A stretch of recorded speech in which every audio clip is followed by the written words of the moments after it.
Karine Mokonzi na Maréchal Eka pona bavanda ndako moko eza facile non eya facile te pamba te yali deux pays Suisse na Belgique en plus bango mibale moto ana nationalité aza te epuis boyebi Suisse na makambo etali mikanda mais bon to analyse yango kaka mbote bapapa bamama bandeko mbote barando na barandonete mbote bato oyo balingaka rando na ba oyo balingaka rando te mbote ba jeune garçon na ba jeune fille mbote bana mike na ba bebe mbote ba Sainte Anuarite, Sainte Thérèse, Sainte Ingrid Kabongo. Bandeko bomoni bien. Karine Mokonzi asalaki ba démarche pour ba papier ya bébé Henrietta Nenga Botami. Papa na ifa déclaré mama kombo ekota makambo ebele. Bomonaki mpe mbila yaka wana akendeke.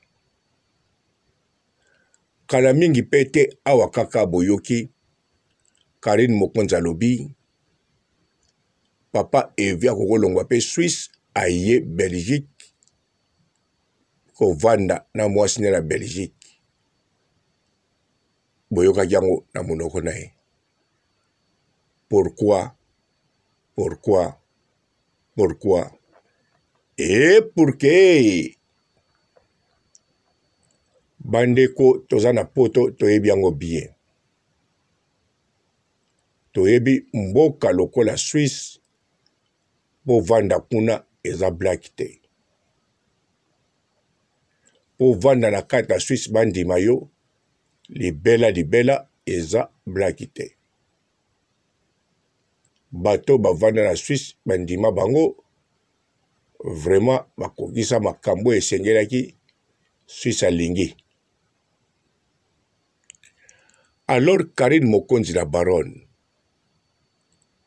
Eka eviki kuli papa ya Henrietta ye siko na kati ya Suisse fwa tete mikanda ndenge Karine aza kotete koto bandeko eza blaki te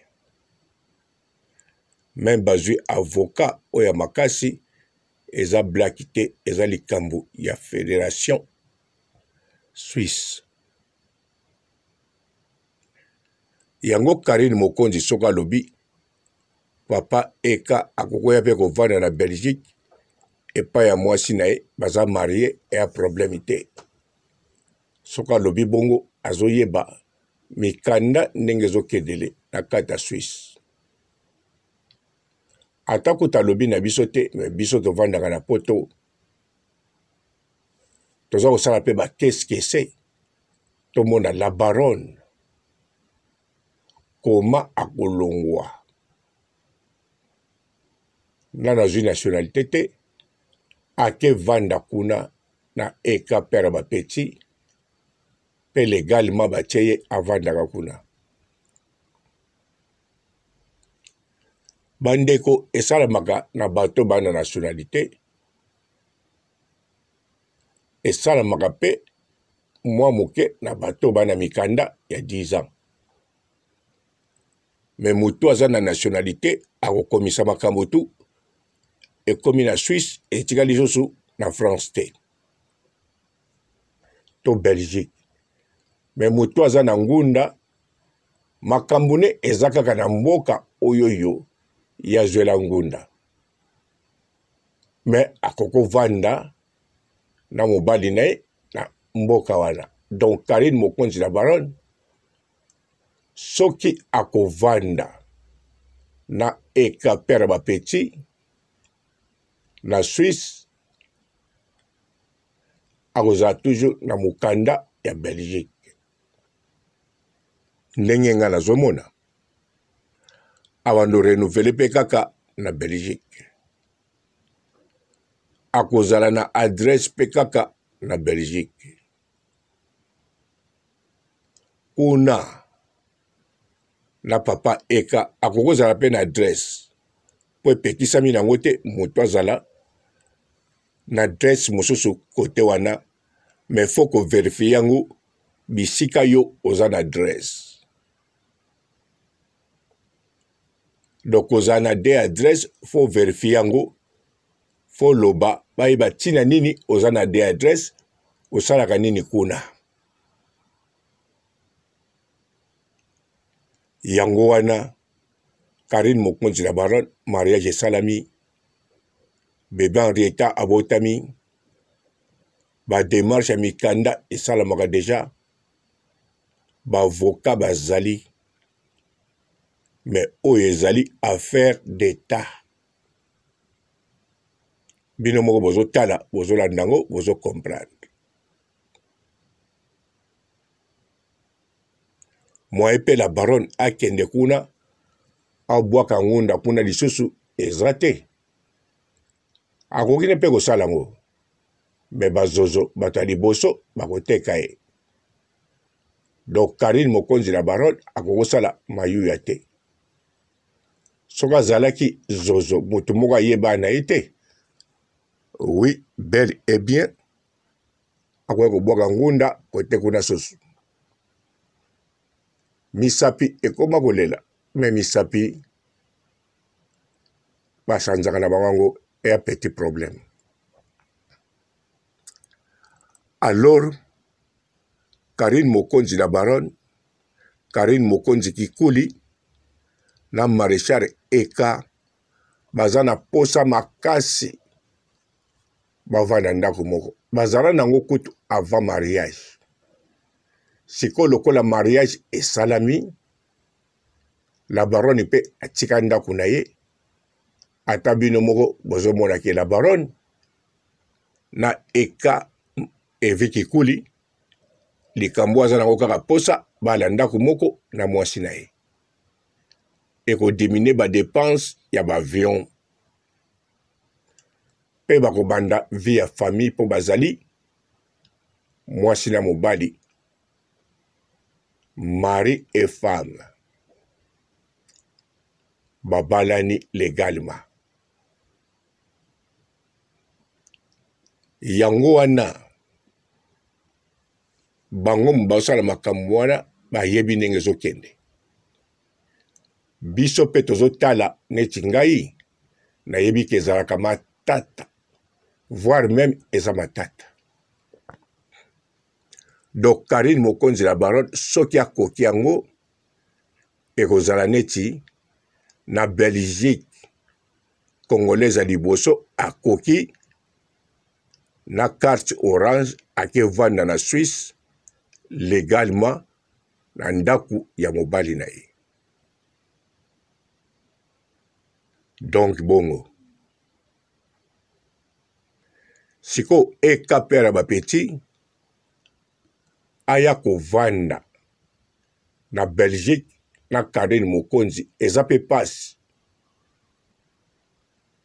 Mais na Belgique c'est possible bakoki ko faciliter bango. Pour Belgique aza na makambo mosusu différent. Surtout soko zali congolais. Aza na makambo mosusu un peu différent. Pour Henrietta Kikuli abotami na Belgique. Azali belge. Papa na ye ezali Eka Evi Kikuli. Donc, eza déjà avantage. Na ba faveur o ba belge ba tsalaka batu po Eka pera ba petit aya kovanda na Belgique et kozala penza difficulté ke Karine Mokonzi akende vanda na Suisse. Karine Mokonzi akende vanda na Suisse wana ezali presque impossible na situation ya mukanda oyo aza nango. Mukanda evi Kikuli père bapeti aza nango. Pe Henrietta azali belge. Yango wana selon ngai nazomona eka père bapeti yende moto akovanda na Belgique. Po na Belgique soko aye abandi kosala azwi musala to asali formation sima bandi musala en tout cas akangi makambo ekoko kende kitoko. Po na Belgique ndenge eza wana eza na bato balongwa na bamboka mosusu na mikanda ya ngunda ya mboka wana to mukanda mosusu aya na Belgique ne bandeli yaki matata mais soka nango azwi nationalité ezali mais na Suisse ezali kambo nayebi kutu te soki ezala po naza na batémoignage yango te. Mais na Belgique o bato baya sans nationalité aye na mukanda ya mboka mosusu lelo oyo akoma na nationalité belge wana nayebi bango na bakombo pe na bilongi. Suisse eloko nga nayebi yango kaka bango kuna vraiment atobwaki ngunda atozokende bien motema kaka duku po eza na n'importe quel moment bayebisi otika mboka na biso bakoloba no na malembe soko otiki te en tout cas ntango bakoya kozwa yo bakotikiswa yango na kalme nyonso pe otiki mboka na bango. Mais na Belgique ndenge nalobi eza mboka banoko. Henrietta aza belge abotami na territoire belge. Karine Mokonzi Kikuli descendant ya Tshombe alors eza na appui ya makasi. Yango wana selon ngai orie basalaka ba démarche Karine Mokonzi akende paya mobali na ye bachange ba démarche basala mobali aya epai ya Karine. Eza te ke aye kokota Mario na ndako ya Karine, non. Eza nde likambo ya bapapier, likambo ya condition oyo ekotinda bakokovanda ensemble.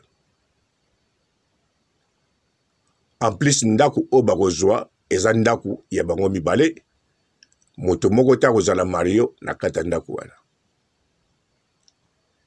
Yango wana ezali bien ba forcer démarche na kati ya Belgique. Papa eka alongwa nde Suisse akoma na Belgique. Papa eka bapapier na ye babando traitango déjà na Belgique. Pour na kati ya Belgique, en tout cas, papa eka aza na chance avanda abando sala pe azwa nationalité. Pour mwana na bango déjà aza belge. Karine Mokonzi aza rekoni koleka bangunda mosusu na kati ya Belgique. Ba porter ba plainte, ba komisie, ba wololiye, nyonso wana fait partie ya Karine Mokonzi baye na territoire belge presque partout. Alors eza penza avantage po ekape pere ba petit bayebiye aza penza mobali ya Karine Mokonzi azali penza papa ya Henrietta po bato bayina Karine Mokonzi bafundaki ndenge wana ntango bakolandela Karine Mokonzi bakomona pe na ba image na makambo ebele bazokosa likambo moko te bazali penza couple. Donc na Belgique eza penza na makambo ebele ya koverifie te kaka nde bakoka. Po na Belgique bakoko koka. Na Suisse, en tout cas, na ebita. Ce que zaki pays musus na ninga na comprendre, mais Suisse na yebi penzate. Na kokipe kolobate pour na yebi penzate. On a lobby déjà, eza déjà ebelé. Que Suisse batike la kabatu ba jete au vanda kuna. Surtout papa Eka aza suicité. Henrietta abotami kuna te. Kadine Mokonzi a la nationalité te. Alors ça fait du trop. Mais Karine Mokonzi aza na Belgique. Henrietta abotami na Belgique. Karine Mokonzi aza mwasi na mwana. Mobali na ye wana Eka en bonne santé travailleur. Alors na Belgique en tout cas bazana chance. Makamwe kende vraiment kitoko po ba Belge basala kango déjà.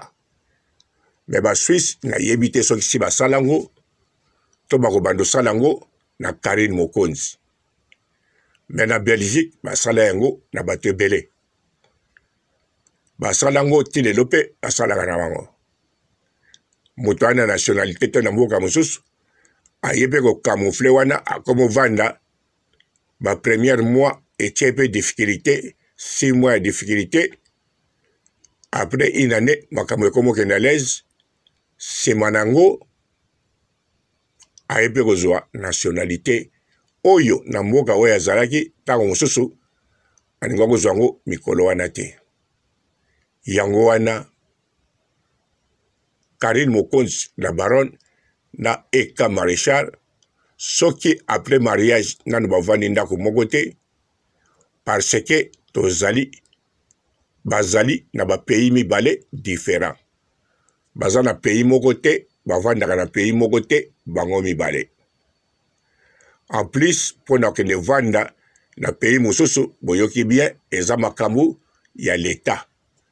L'État mutako loba atabino volonté leki, atabo lingwe leki, amour leki, ndenge ya bango mibale, mais l'État mutako décider likolo ya bolingo na bino. Alors l'État ya Suisse, ye asanfutaka na bolingo na bino, yazo kipe territoire na ye na mikanda bozanango. L'État ya Belgique, yende différent banoko. Bonjour fidèles internautes de www.elengiakomba TV. Bonjour, bonsoir, balandi nyonso ya Elengi ya Komba. Congolaise TV. Belé partout dans le monde, partout où vous êtes, partout où vous êtes, Elengi ya Komba TV vraiment. Bonjour, bonsoir, na abonné bafa nyonso ya Elengi ya Komba Congolais TV. Bonjour à mon boss, on a appelé ça vraiment un pandi. Bonjour à mon boss, JP Kiama. Je salue mon boss Balobi, boss de boss Babi, JP Kiama. Bonjour, na Elengi ya Komba Congolais TV vraiment. Amour na zana chaîne de ça qui topo. Il y a boss na JP Kiama, ta ay boss de boss ya ni amandaje. Donc Maxime Tolo la zaki. Ya boss na biso JP Kiama. Nzambe na ngai. Ba boss bazali ba boss bazali. JP Kiama, le boss des boss. Napesi d'abord bonjour, te ba mbote belé na mo boss JP Kiama. On a na koza ngisaote. Donc na ko le kati sana napesa mo boss JP Kiama, boss des boss. Bonjour fidèles internautes de www.elengiakomba TV. Bonjour, bonsoir, balandi nyonso ya Elengi ya Komba. Congolaise TV. Belé partout dans le monde, partout où vous êtes, partout où vous êtes, Elengi ya Komba TV vraiment. Bonjour, bonsoir, na abonné bafa nyonso ya Elengi ya Komba Congolais TV. Bonjour à mon boss, on a appelé ça vraiment un pandi. Bonjour à mon boss, JP Kiama. Je salue mon boss Balobi, boss de boss Babi, JP Kiama. Bonjour, na Elengi ya Komba Congolais TV vraiment. Amour na zana chaîne de ça qui topo. Il y a boss na JP Kiama, ta ay boss de boss ya ni amandaje. Donc Maxime Tolo la zaki. Ya boss na biso JP Kiama. Nzambe na ngai.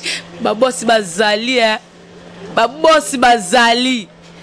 JP Kiama, le boss des boss. Napesi d'abord bonjour te ba mbote belé na mo boss JP Kiama wana na kozangisa ote donc na ko leka te sana napesa mo boss JP Kiama boss des boss. Mbote belé partout dans le monde, partout où vous êtes, partout où vous êtes, Elengi ya Komba TV vraiment. Bonjour, bonsoir na ba abonné ba fan nyonso ya Elengi ya Komba Congolais TV. Bonjour à mon boss, on a appelé ça vraiment un pandi. Bonjour à mon boss JP Kiama. Je salue mon boss Balobi, boss des boss, Babi JP Kiama. Bonjour, na bakubali Elengi ya Komba Congolais TV vraiment. Maman la zana chaîne de kitoko ya boss na JP Kiama ta ay boss des boss ya ni ya danger. Donc ba samta longola zaki. Ya boss na biso JP Kiama nzambe na ngai ba boss bazali ba boss bazali JP Kiama le boss des boss. Napesi d'abord bonjour te ba mbote belé na mo boss JP Kiama wana na kozangisa ote donc na ko leka te sana napesa mo boss JP Kiama boss des boss.